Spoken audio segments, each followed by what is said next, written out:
we got the Lincoln out. I've actually got a set of wheels we took over to get powder coated. We got a set of wire wheels to go on this thing. And I haven't been driving it much because the carburetor's been bad, but that's the factory hubcap that comes on this. And I've got a set of wire wheels that we're going to put on it. Big 460, and it takes every bit of it to move it. But actually, this is a 73 Lincoln Continental that we've had. Actually bought it from the original owner. And it's got a few little dings here and there. But anyway, we're going to take it and see how it does with a new carburetor on it. And then we're going to go pick up the wheels and get them put on it. And see how the wire wheels look. We got some, like I said, powder coated wire wheels we're going to put on it. That is actually the factory hubcap. Weighs about 40 pounds. So anyway, I love these big cars. So I'm going to show you a few of the amenities of a 73 Lincoln Continental that you can't find anymore. That big door right there, that would be an ashtray. And that is a huge ashtray. That's big enough because you got to smoke cigars.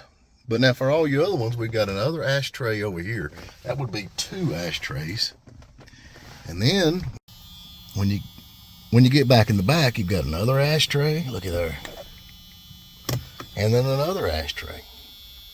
So that's 4 ashtrays. Check out the carpet on the back of the seating. Man, I'm telling you, you got your own little armrest right here. We ride in style. Sit back here and look out over the plenty of leg room. And also, the trunk space is unreal. Wall to wall shag carpet. And all this stuff was in it when I got it. Shovel, baseball bat, and handcuffs. But I don't know, of course. A lot of the mobsters drove these cars back in the day. All right, rolling down the road in the big Lincoln. It's like riding on the wind. I'm not kidding. You can't even feel the steering wheel. And another cool thing about these cars, that speedometer right there is a mercury speedometer, like what you've got in your thermometer. It's actually mercury that goes across.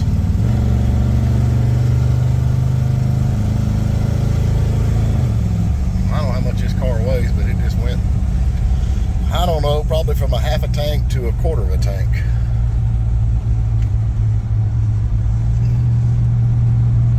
Anyway, pretty cool little car. We're gonna go over and get the wheels, get them put on it, and get rid of these big old hubcaps, and take my glasses off where I can see to drive.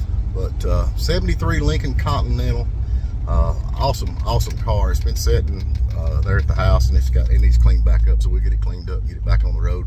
Like I said, we've had carburetor trouble with it, but I'm not kidding you.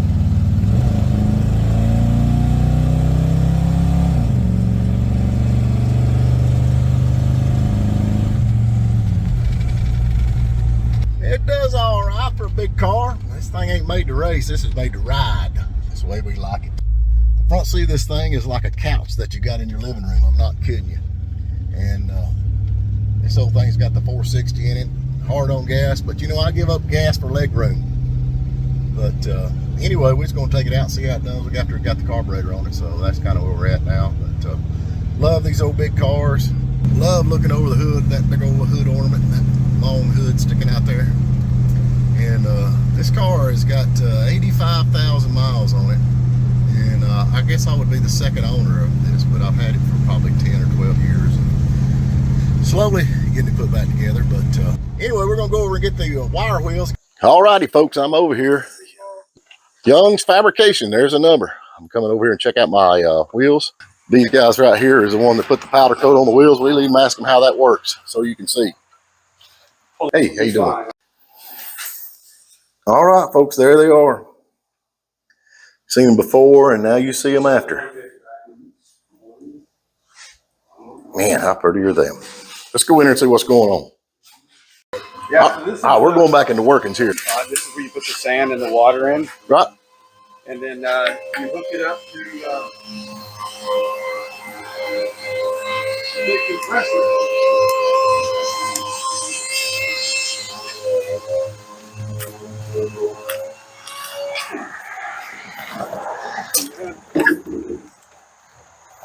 There's the nozzle that you use, and then it's just got a gigantic compressor. Oh, you need a bigger compressor. But now this is dustless, so it's actually wet. Is that what it is? It comes out. You mix the sand or the media with water, right? And it whenever like you sandblasted that trailer, right? It doesn't warp the metal because the water keeps the thing cool.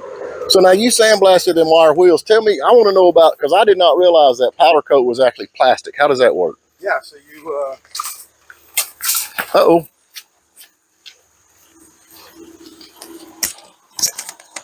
put it in an oven. Right. There's the oven. Right. Here's our spray booth. And this is the machine that does it. So your powder, that's what was on your wheels. And it just melts that too. So it's basically a plastic. It's pure plastic. Well, man, they sure do look good. Now, if these folks out there listening and they want to get something done, they just call you right here. Yeah, we could prep it, powder coat it, everything. But now you don't just do that. You do a lot more than just powder coating wheels. Yeah, we build hot rods. Right. As well. We have a CNC plasma. We can cut everything up to 3/4 of an inch thick. Wow. I like the hot rod. That's Brad Allwise. Oh, I know Brad. So. So he's taking it to go get some glass put in it next week. Right.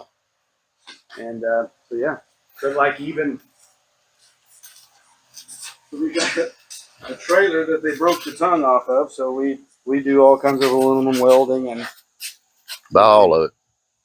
Horse trailers and the whole 9 yards. Horse trailers. Folks, I can tell you right now, them wheels look good. We're going to get them back over and get them put on the Lincoln and see how they turn out. And like I said, I'll put a card up where you can, if y'all interested in contacting about getting some wheels done or anything else, he does it all right here. So, man, I appreciate it. Thanks, Steve. Oh, man.